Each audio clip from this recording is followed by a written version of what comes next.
నా పేరు హనుమంతు. అయితే మా అమ్మ పేరు హనుమమ్మ. అయితే ఈరోజు మా భూమిని అక్రమంగా కాజేయాలనే ఉద్దేశంతో అధికారులను బెదిరించి ఎలాగైనా చేసుకోవాలనే ఉద్దేశంతో కొడుకులు వీడియో తీస్తూ తండ్రికి మందు డబ్బా ఇచ్చి ఇక్కడ కలెక్టరేట్లో ఆత్మహత్యానికి పాల్పడే వ్యక్తి మా పైన ఆరోపణలు చేశారు. అయితే ఈ రకంగా మేము మీకు తెలియజేయాల్సింది ఏంటంటే, ఈ భూమి 40 సంవత్సరాల కిందట మా నాయన కొన్నాడు. అయితే 40 సంవత్సరాల కిందట నుంచి మేము సాగులో ఉన్నాము. మేమే సాగు చేసుకుంటాం. మాకు రైతు బంధు వస్తుంది, మాకు ఆర్వార్ ఉంది, ఆర్వార్లో ఇంప్లిమెంటేషన్ అయింది. ప్లస్ ఇంకొకటి ఏంటంటే, ఇప్పటి వరకు భూమి మీద మోక మీద మేమే ఉన్నాము. వాళ్ళు రాలేదు, ఎందుకంటే అప్పుడు వాళ్ళు తీసుకోలేదు కాబట్టి.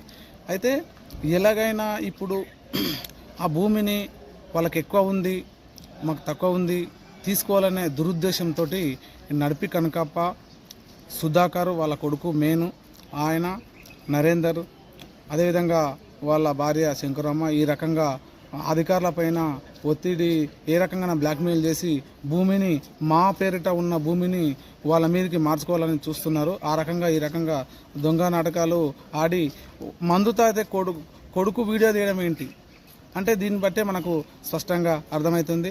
అయితే ముఖ్యంగా ఏంటంటే, మనము ఈరోజు ఈ రకంగా ఒక అధికారులను భయపెట్టి ఆ రకంగా మొబైల్ ఏదైనా లీగల్గా చేసుకోవాలి.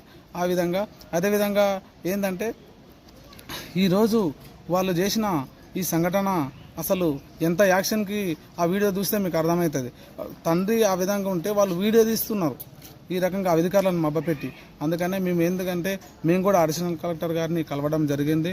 మాకు ఈ రకంగా ఈ భూమి మా నాయన కొన్నాడు, అదేవిధంగా మా నాయన ఉన్నప్పుడే మళ్ళీ అమ్మడం కూడా జరిగింది, మళ్ళీ తిరిగి కొనుగోలు చేయడం కూడా జరిగింది. ఆ రోజు నుంచి ఈ రోజు వరకు మేము భూమి సాగు చేసుకుంటూ జీవనం మేము సాగిస్తున్నాము. ఈ రకంగా తప్పుడు ఆరోపణలు చేసేవారిపైన అధికారులు చర్యలు తీసుకోవాలని మేము కోరడం జరుగుతుంది.